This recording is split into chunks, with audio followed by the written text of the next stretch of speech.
Welcome to Running in the 70s, where we interview, meet, and get to know athletes of all kind who were running in the 70s. I'm your host, Matthew Kleinowski.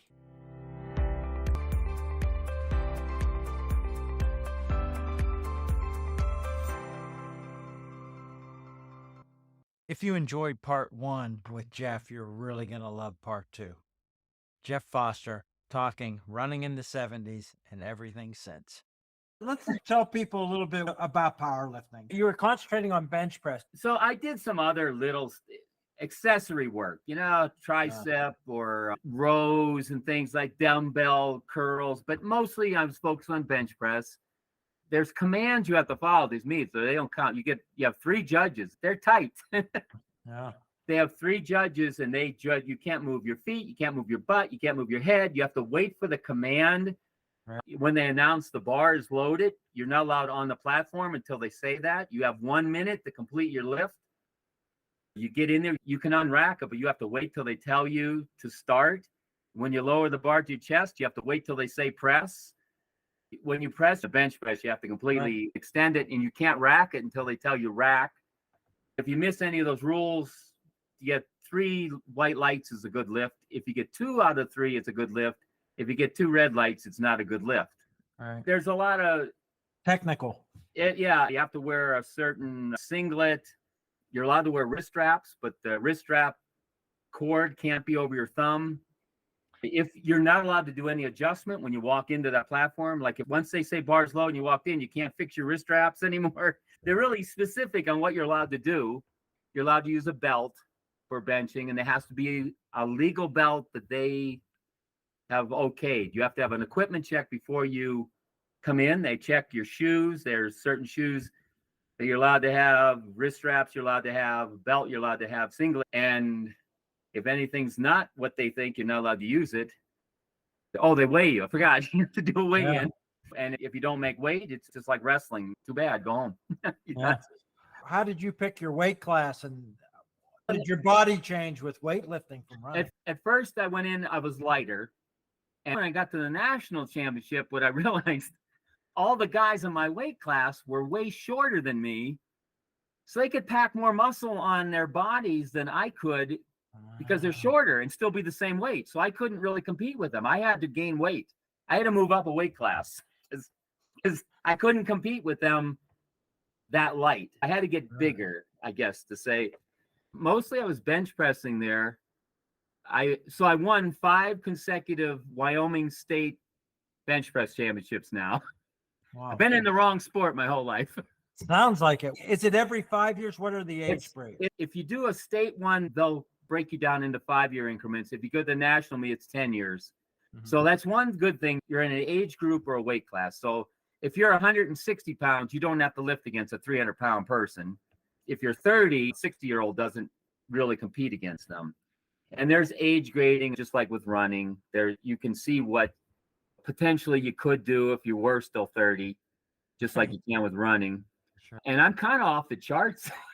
And that's the last 2 years I started doing the full power because I was at the meet all day anyhow, waiting. They do the squat first and the bench and then the deadlift. And I just do the bench. The last 2 years I've done the squat and the deadlift. I'm not very good at the squat. I think too many years of running. But I still won. So I got picked for the World Championship in Czech Republic. I didn't really think I wanted to go. I was like, wow, travel on the other side of the world. COVID fixed it for me. COVID canceled everything. They canceled everything that year. So it didn't matter. Right. The event was canceled, and then even their national championships were canceled that whole year after that. I think I lifted in maybe February. They picked me at the end of December. By February, everything was canceled, or March. Right. They canceled everything. The event would have been in May. Everything was already canceled by then. So I didn't go, and I couldn't have gone because they canceled the thing. Now, this coming May, I'm going to the World Cup, though. It's in Dallas, Texas. But it's a Masters World Cup. It's just will be either people 40 and above in the event. When I go to these events, they may have the Masters separate.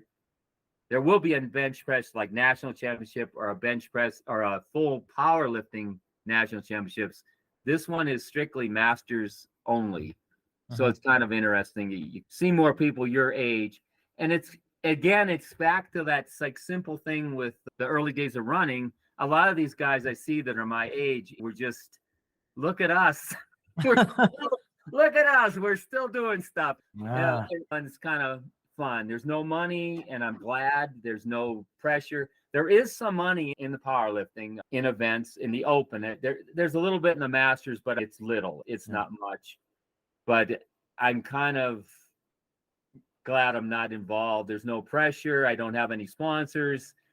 I go have fun, and I laugh about it because I don't know of anybody who ever competed on the world-class level of endurance athletes, marathon, ultramarathon, and came back into a static power event and competed on that level. I'm in an unknown territory. I don't know anybody else that's done that. You've got obviously slow twitch muscles, but powerlifting's fast twitch, isn't it? Yeah, now I do everything at home. I've been at some gyms. COVID kind of messed that up too. When COVID shut everything down, I kind of started lifting at home, and I liked it better because going to the gym, everybody wants to talk and talk and talk. I'm just like running. I lift the same way as I ran. I lift more volume. Everything since I've been like 15, I've been doing the same thing. The more I run, the better I get. The more I lift, the better I get. I don't want to talk and goof around. I just want to lift and get it done. I lift at home, and I just go to a couple meets. I usually go to the state championship and maybe one other one. I see some of the same people there, and it's kind of fun. It's kind of funny because I'm not running now, but anytime somebody asks me, I say, well, I was in the wrong sport my whole life. Wow. I should have been a power lifter all these years. Yeah, the World Indoor Masters track is on right now in Poland. Oh. They were going to hold the World Masters outdoor track in Toronto, got canceled by COVID. I was still running steeplechase. When did you get off the reservation, and what happened? I was there probably like 6 years. It was right after my daughter was born. The summer, I thought, I got to get another job during the summer, just extra money.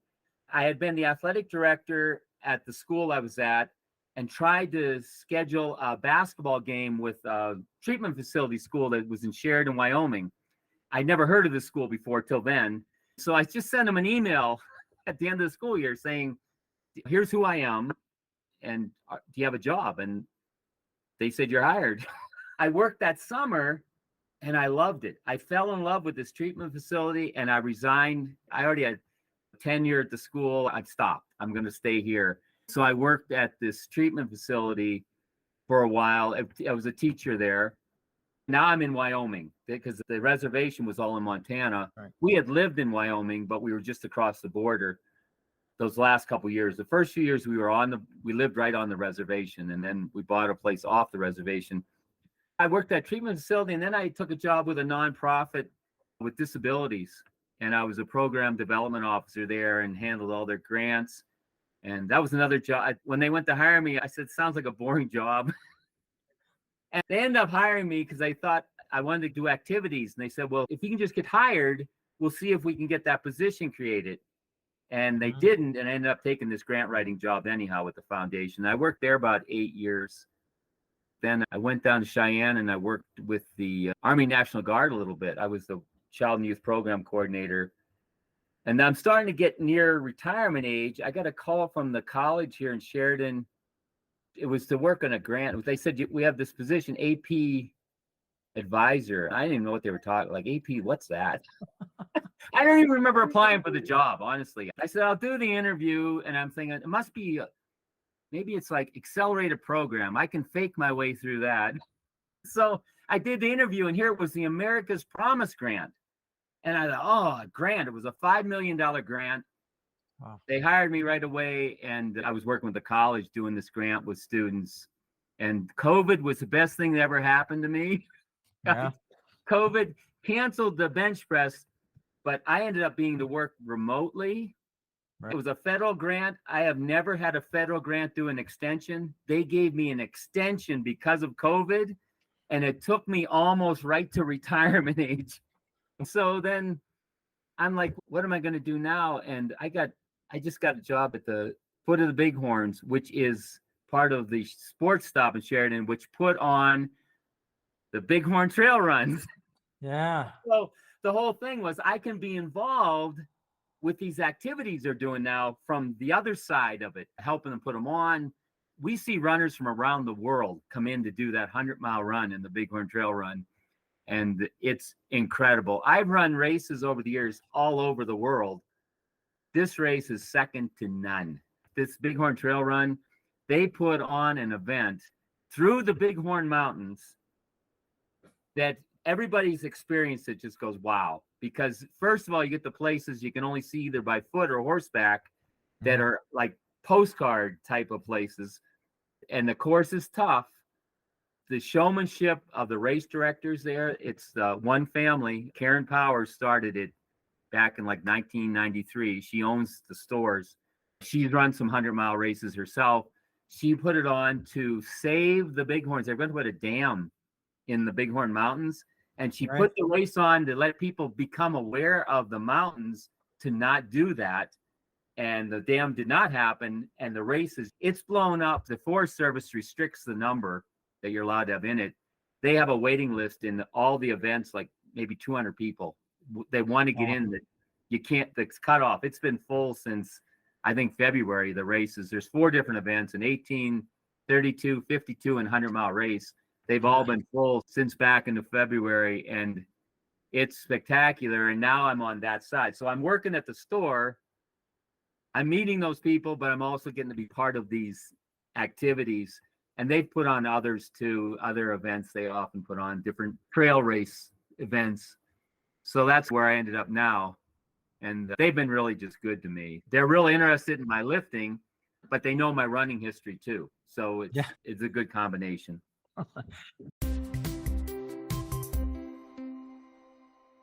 You've had a lot of work with kids, from school age kids to university kids and stuff. Did you think that was going to be something you'd be doing? No, I was too selfish. I always thought it was all me. It's all about me and what I want. Sometimes I even got frustrated, like the coaching, because I know what I would do. And if they're not reaching their potential, it'd be frustrating. But it kind of changed when I hit the reservation. It was different. I had a different concern on the reservation. There's different health concerns. We coached there, and we had a bus, and our cross country team was full. We had so many kids out for the team. Wow. I'd start to enjoy a different side of it. It wasn't so much like these are the best athletes in the world, but they're all competing and they're all having fun. And I ran out of uniforms. I just had kids coming out, and I say, if so-and-so will lend their uniform after we do the first race, you can have one. That was good. And I went to the treatment facility. It was the same way. I was dealing with kids that had a lot of substance abuse problems, mental health issues. And I got to see that it was important to them to just be doing something. Their lives changed. Even when I was lifting, I'd set up weightlifting programs for them to watch kids that hated sports. And then they would be, look at me, I lifted 120 pounds. Now I lifted 150 pounds. They started seeing a purpose. And then when I worked at the nonprofit with disabilities, there was a lot of emphasis on Special Olympics. And that was another whole side of, it's incredible. Where you're dealing with people sometimes, if they're jumping, they can jump 3 inches. Another person can jump 20 feet. They're both just as happy. Look at me, look what I did. And so I got a different side when I started seeing more the at-risk. All my teaching kind of was with at-risk. The reservation was at risk, the treatment facility, the special needs with the nonprofit I worked at, they were all at-risk populations. Even when I worked with the National Guard, there was that separation anxiety because of their parents were deployed in Afghanistan or wherever. There's a at-risk population there because they have a separation anxiety, and you're dealing with that. As I started dealing more with that side of people, my attitude came less focused on myself a little and enjoying seeing what they were doing. In those kind of environments, there's some unhappy endings and kind of traumatic things. What was the emotional toll of being in that environment when sometimes people really struggle? Sometimes it's not so much them as the environment around them. I used to say when I was on the reservation, the biggest social activity I went to was funerals. It Wow. just seemed it was constant something. It was constant something. You can't even say, well, it was this one thing. It was just something all the time. It was dealing with that. That was different. I had never dealt with that before. On the treatment facility, I guess you say sometimes some of those kids rehabilitated, or at least you thought they did, and went out, and some didn't. Some got discharged. We can't deal with you anymore. That's always, you don't dwell on it, I guess. It's the same as kind of with the failures of yourself. You make a lot of mistakes. What do you say? If I wish I could go back and change all my mistakes. You can't. So you go from here forward trying to do the right thing, learning from that mistake, and not really dwelling on that. I guess it could take a toll. I don't think it ever did. Nice. I was looking for the next best thing to happen. It's great for all these things you've done, being a positive influence and a fun, good attitude. You said you were an introvert. You have no problem telling stories and talking. Did you think your personality changed with any of this, with competition? My personality changed in high school when I started running well. I was like that nobody cares kid. Who are you? Not popular. When I started running, all of a sudden, everybody knew me. So in some ways it changed there. The negative side of that, people then probably wouldn't believe me now, but I now realize how arrogant I was. I was really all about me. Everything's about me. I became popular, but I didn't use it correctly. I did a lot of, where's the next party? Where's the next girl I can chase after? Where's the next thing? I was not focused on positive things through those early years when I had the opportunity. Like you're saying, I had the ability to talk to an audience. I'm more like, it's all about me. I don't care. You go figure it out. You go run. I'm good. If you want to be good like me, figure it out. You know, that I didn't have that concern. There's not a lot of people that do. And between age 18 and 25 too. That's a great self-insight. What do you think? You've had a great, interesting life. These stories are great. What do you think about the people that knew you in high school and in college, about what you've turned, the choices, the places you've gone, what you're doing now?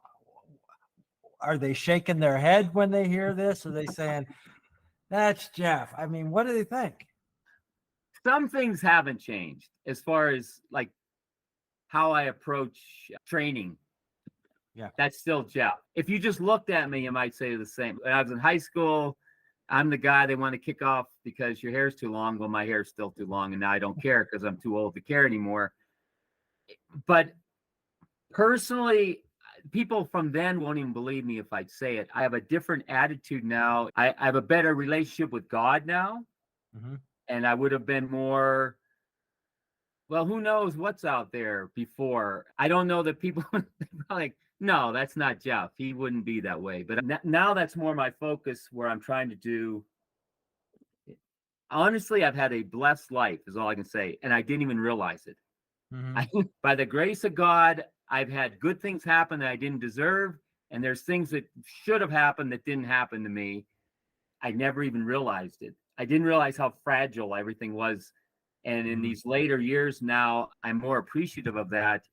And I'm maybe even annoying about telling people that, you don't realize I had no control over everything that happened really in the end. It was just a blessing. And I used to think I knew everything and had control of everything I was doing, and I was smarter and I could manipulate it all. Now I know it wasn't. The joke was on me. So those people from years ago, or even whether how I talked to them or how they saw me, they might not even believe now, except the people I'm surrounded by now know. You're very genuine. You're obviously sincere. You do have great self-awareness. It's fun to talk to you, Jeff, and hear all this stuff. It really is. What about having a family? How big a role did that play into all this change? That's another selfish thing. You're getting me in some awkward positions here on these questions. Good. One of the best things, that ever happened to me was meeting my wife. One of the best things next to that was my daughter. I still was focused on me throughout all the time. I was like, me, look at me. We're actually not together right now. I actually just had dinner with them, and I told them if it was okay with her, I'd talk to you. But if she felt uncomfortable, she said, so it's fine. I don't know where our lives are going from there. We stay in contact, but we hit a rift where my selfishness got, I think, too much. We had to go our separate ways a little. I didn't appreciate that enough, as much as now I'm seeing like, wow, I should have been more involved. I should have been more involved with what you were doing. My daughter, she was homeschooled. She's run the Bighorn Trail Run every year for the last, I don't know, 7 years or something. She usually, if she doesn't win, she's in the top 1, 2, 3 of her age group. She was never interested in running in high school, like any of the cross country or track. And genetically, I think my wife was an alternate on the 100K team one year, and I was an Olympic trials finalist. You'd think she's have the genes to go do it, but she's not. She'll run. She runs with my wife. They're going to do the Bighorn Trail Run again this year, the 18 mile. They'll run together probably. She just does it. I asked her tonight. I said, I'm like, what kind of training are you doing? She goes, I might run once a week. You know, she's like really nonchalant about the whole thing. My appreciation, they changed my life, really. If they hadn't been there, I'd still be, I'm probably still too selfish, but I'd be more selfish. They're the reason that I kind of changed my view on everything. And so we're still working out issues, but better than my attitude used to be. So the family thing, again, that was a blessing that I missed. I didn't realize how important it was. And then I was like, wow, I should have been more involved. But my wife has been like unbelievable with my daughter. You know, she homeschooled her, and they're like the same person. They're like the same person sometimes. They're fun. I appreciate you talking about it. Really, it's personal. And I didn't know you in person. We ran against each other once or twice before my career ended too early. There's a lot of people who know you from an impression of once at a race and seeing you. And I think people that hear this are going to be enlightened and maybe uplifted. I think you're smiling now. They'll see that you're laughing and smiling, and you've lived an interesting life, and you're very self-aware, and you do a great job of being sincere. I don't even know how I quit questioning why things happen anymore. But it's funny you said that. Muggleton always reminds me, we were at a national championship and one of the guys came up and said, good luck. And I said, I don't believe in luck. And he always reminds me of that. I still believe that, but differently. So when my wife and daughter, both of them were working on me, it's like, we need to, I want to go to church or something. I was like, I'm not going with you. Go. Now I pick up a group from a treatment facility and take them to church. And I'm like, what am I doing here? Like, how did I get, I don't even think about it, just automatic. These other personalities they have formed me. And I don't realize it. I might think it's my personality, but they were forming me along the way. Some of these people that maybe just saw me somewhere, I posted on Facebook one time, a picture of me from the state college newspaper winning the state championship. And I said, whatever it was, 25, 30 years ago, whatever it was at the time. And I got a bunch of comments from people that I didn't even know. I said, oh, that's why I started running. I had no idea. Wow. You're the reason I started. I remember bumping into a coach from Punxsutawney. The reason they won a team title is he said, if that guy coming from St. Mary's where there's nothing happening can win, why can't we? I never knew. I had no idea I was having any impact on it. I was just about, I want to run, I want to win, move on. If there was a party to go to afterwards, then that's what I'm focused on. I should have been more concerned. I realize now I could have really had an impact on people. If I was having that kind of impact, not even caring, I could have had an impact that was incredible. Just like taking these guys from a treatment facility. I said to the pastor one day, I wouldn't go with my wife and my daughter. Now I'm picking up 8 strangers. What's going on here? I mean, how did I get in this situation? But I've been formed by these other people that had better values than I did. And it took me just a long time to realize it. I wish I had taken more enjoyment out of those blessings I had over the years. It's very interesting to hear you say that. And I suspect there are quite a few more people that have never had the chance to tell you the impact you've had on them. It obviously continues to today. You're humble about it, but listening to get to know your story, you've had an impact and a positive impact on people for now since the 70s through decades. And it's morphed lots of different ways and you've adapted to lots of different things, but it's a really inspiring story. This is a feel good check in with you. I think a lot of people will feel good about it. I hope so. I hope, I'm at this store now and I meet people that sometimes I'm thinking, well, just get a shoe and go run, just put it on. I mean, we used to run on shoes that are so bad that I don't know how we did it. And I have to remember this is a new experience for them sometimes. And maybe they do become something special out of that. So I'm trying to be more patient with things, not be that selfish person, but I'm still selfish. So don't think I'm not. Ego is a part of a human condition. So we all have it. Well, what's going on with your lifting? What's next? The World Cup in Dallas in May, and it's towards the end of May. That's the only thing I'm looking at. There's a national championship in August that I was planning to go to, but I think I'm going to the World Cup and not going. I don't enjoy traveling like I used to, but I also have not enjoyed anything since 9/11. The traveling has not been fun since 9/11 with all the jets, and travel is not fun anymore. The waiting, the check-ins. I used to fly from Pittsburgh to Portland, run the race, buy a couple of 6-packs of the local beer and take them on the plane with me and take them back to give to people. I say, look at what you got. And now you can't take anything on the plane and you got to show up 2 hours earlier. It used to be so much fun. Let's just jump on and go. And now it's an ordeal. I don't really enjoy the travel. And I do enjoy Wyoming, which may surprise people. I'm not sure. It sounds like it's a perfect fit for you and you're a perfect fit for Wyoming. It's a different lifestyle here. I used to say when I first came, even on the reservation, I say, I came out here to die. This is it. I'm not going back. And I always tell people, I'm not going east of the Mississippi anymore. This is where I live. Some of it's that too. I like it here. And every time I had to drive and get say, don't go east of Mississippi, when I start getting in that traffic, I remember how much I want to go back to Wyoming. I just enjoy the lifestyle more here. And even though I lived in Pittsburgh for several years, right in the city, it's just not what I want anymore. It's out here. And it's a different lifestyle. Yeah. Book and the internet has made us all reachable. Are you in touch with any old teammates and the ACC guys now? Some of them. I'm in connection with some of them. Kevin Foley.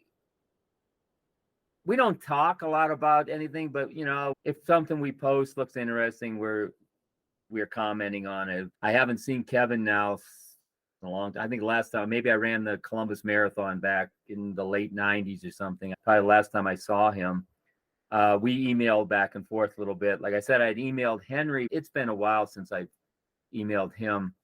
Muggs is on Facebook and he used to call me a lot to talk about this kind of stuff. And I don't want to I'm done talking about the old days. Paid your dues now with this podcast, so they can.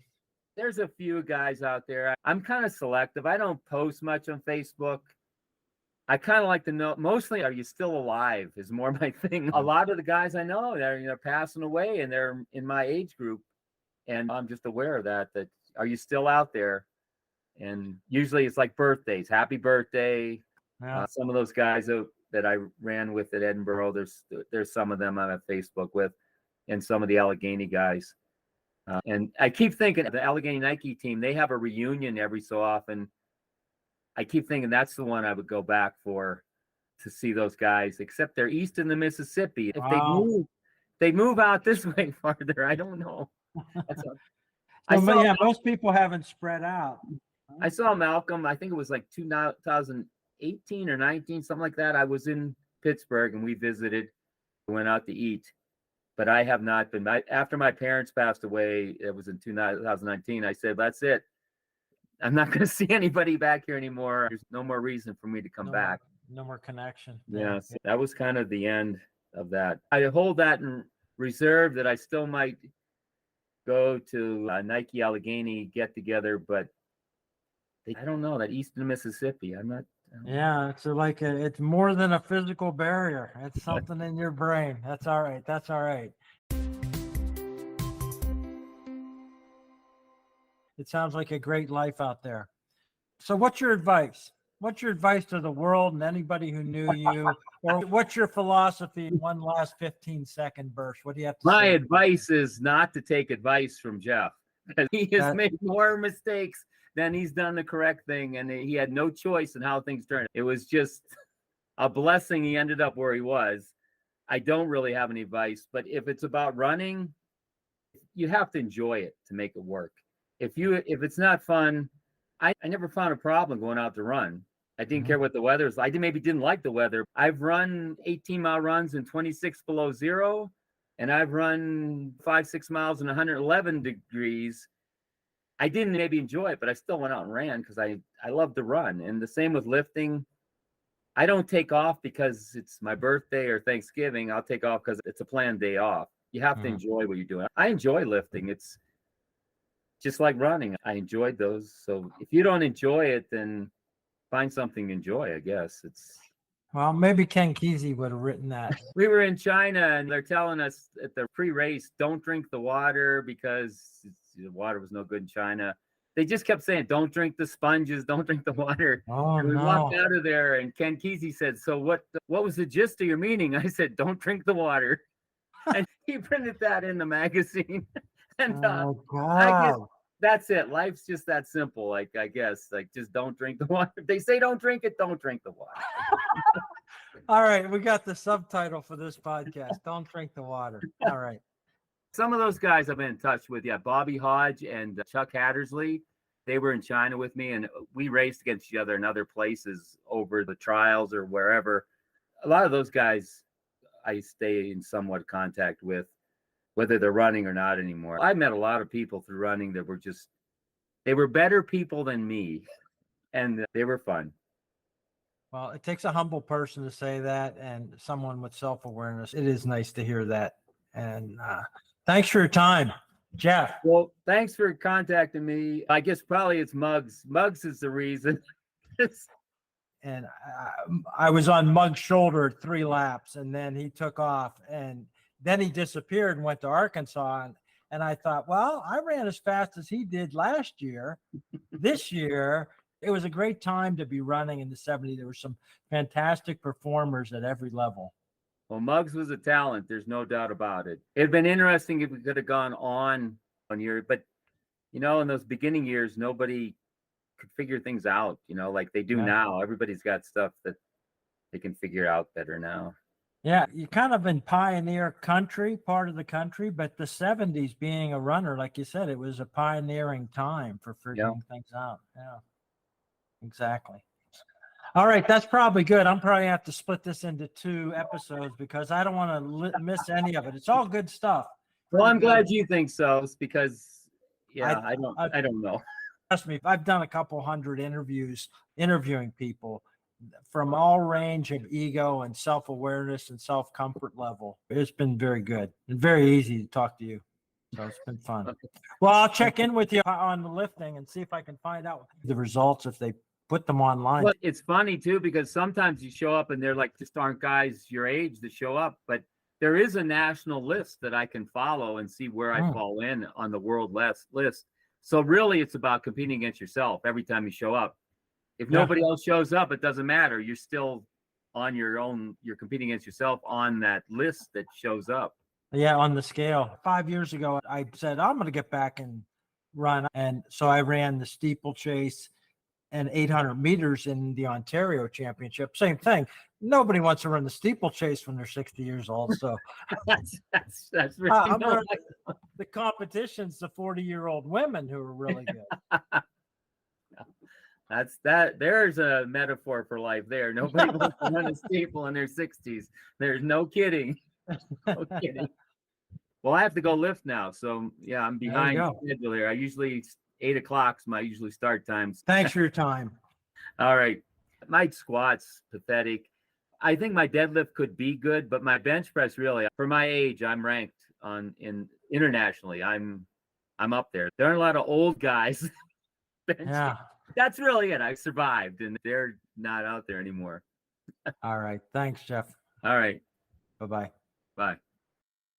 I hope you enjoyed another episode of Running in the 70s. Voices, stories, and memories of athletes who were running in the 70s. Until next time, wherever you are, keep looking forward and don't forget to look back.